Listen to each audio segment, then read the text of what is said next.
بسم اللہ الرحمن الرحیم، السلام علیکم۔ میں اسد اللہ خان ہوں۔ اسلام آباد ہائی کورٹ پر قبضہ مکمل کرنے کے لیے آج مزید اقدامات اٹھائے گئے ہیں۔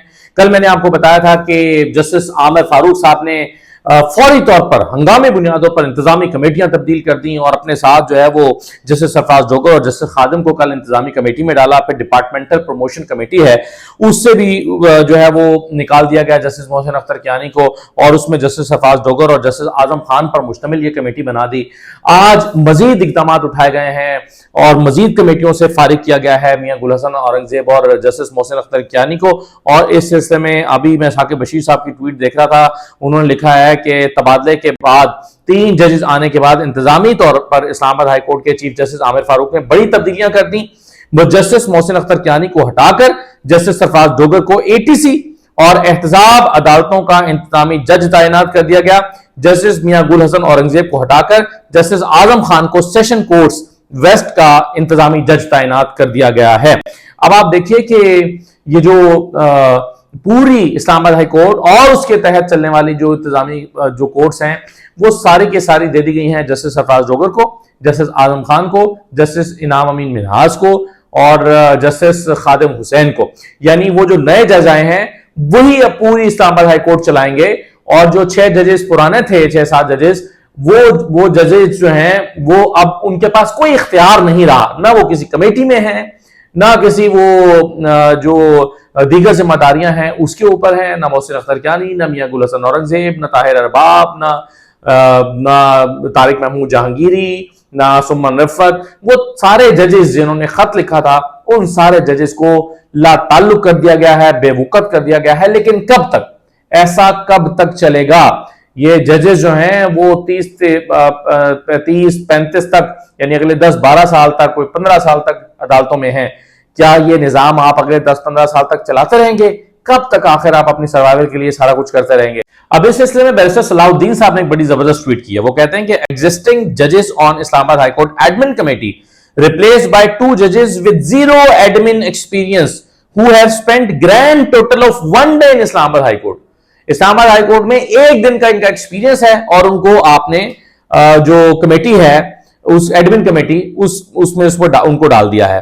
اور وہ کہتے ہیں کہ does Chief Justice Yahya Afridi consider this a healthy move by Chief Justice Islam Abad High Court to enhance federalism in Islam Abad High Court؟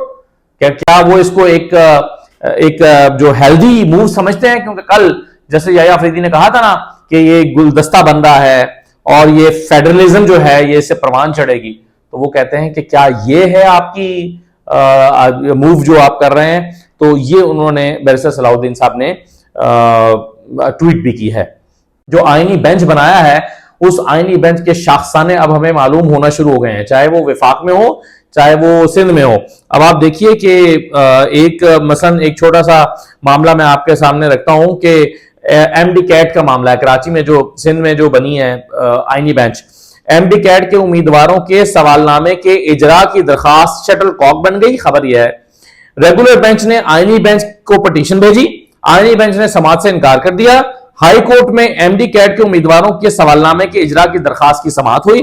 Rooster تبدیل ہونے کے بعد ججز تبدیل ہوئے، درخواست دوسرے ریگولر بینچ میں منتقل ہو گئی۔ ریگولر بینچ نے 1 گھنٹہ سننے کے بعد درخواست آئینی بینچ میں منتقل کر دی۔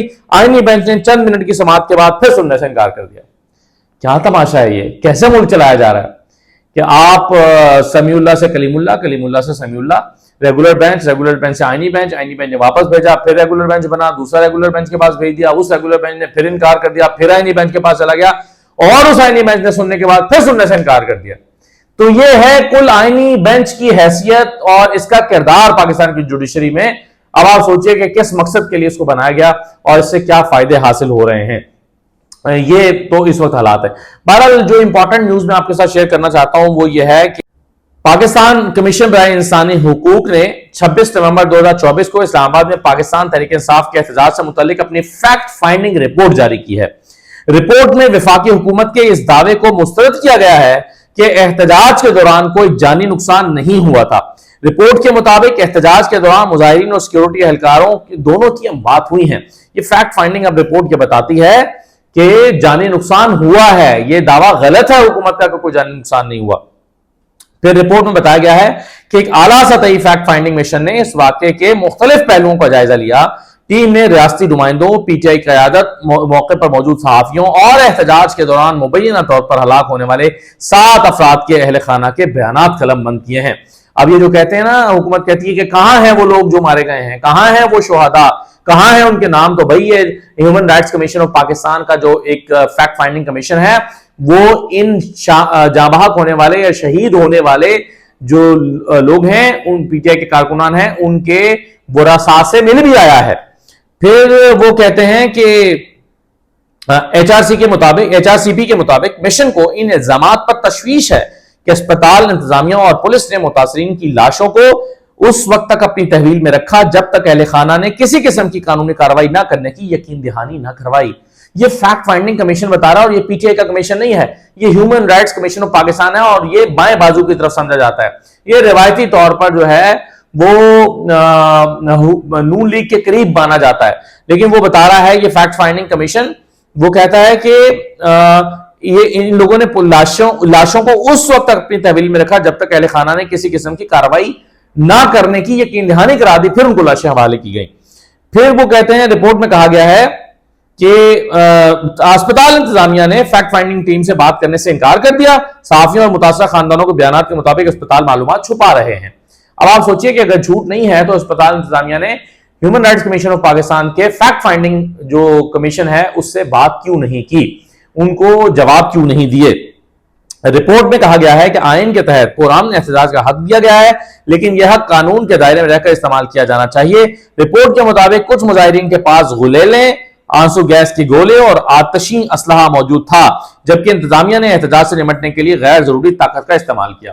اب وہ کہتے ہیں کہ جو مظاہرین ہیں ان کے پاس غلیلیں تھیں، آنسو گیس کے گولے بھی تھے، آتشی اسلحہ بھی تھا، جو ظاہر ہے وہ کچھ لوگ تو گارڈز کے طور پر بھی آئے ہوئے تھے، ان کے پاس بھی اسلحہ موجود تھا. لیکن وہ کہتے ہیں کہ انتظامیہ نے احتجاج سے نمٹنے کے لیے غیر ضروری طاقت کا استعمال کیا.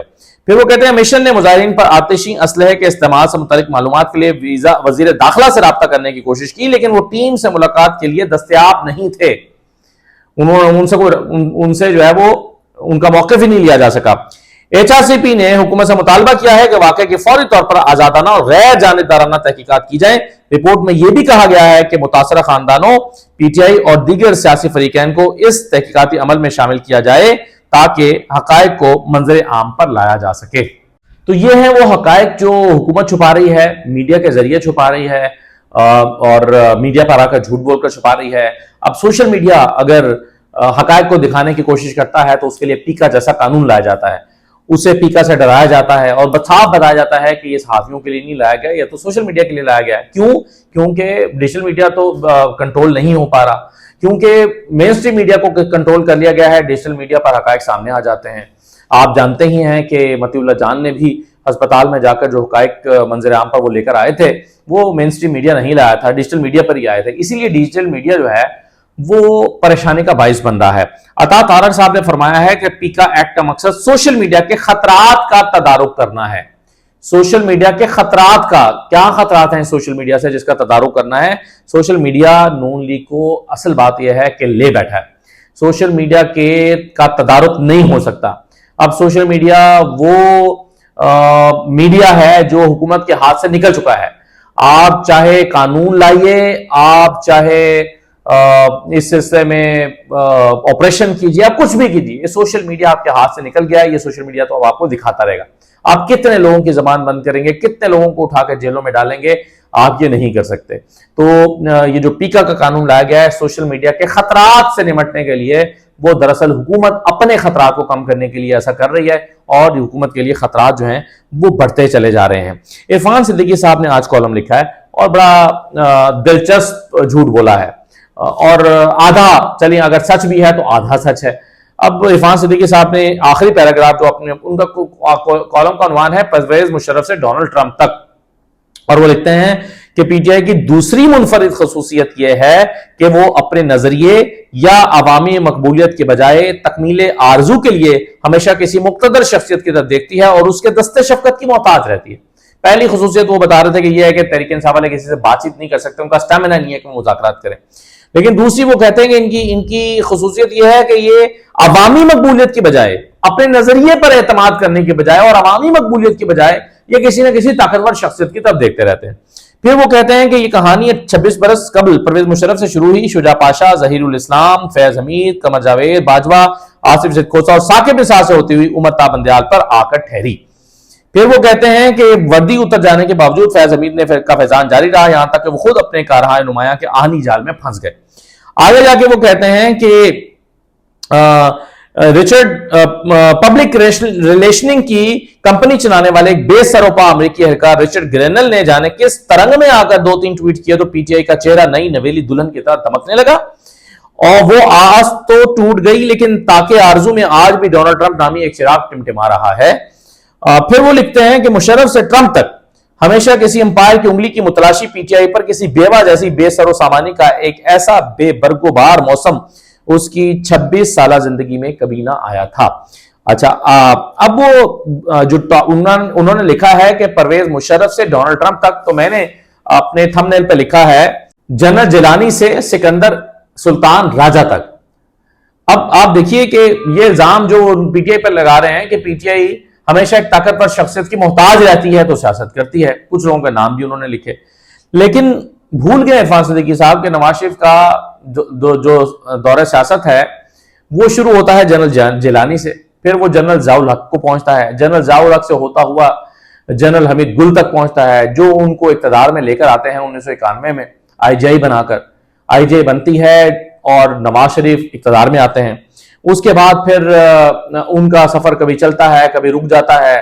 پھر پرویز مشرف کے آنے کے بعد سعودیز آ جاتے ہیں ان کی حمایت کرنے کے لیے، تو نواز شریف کو پھر لگتا ہے ایک طاقتور کا سہارا چاہیے ہوتا ہے سعودیز کا.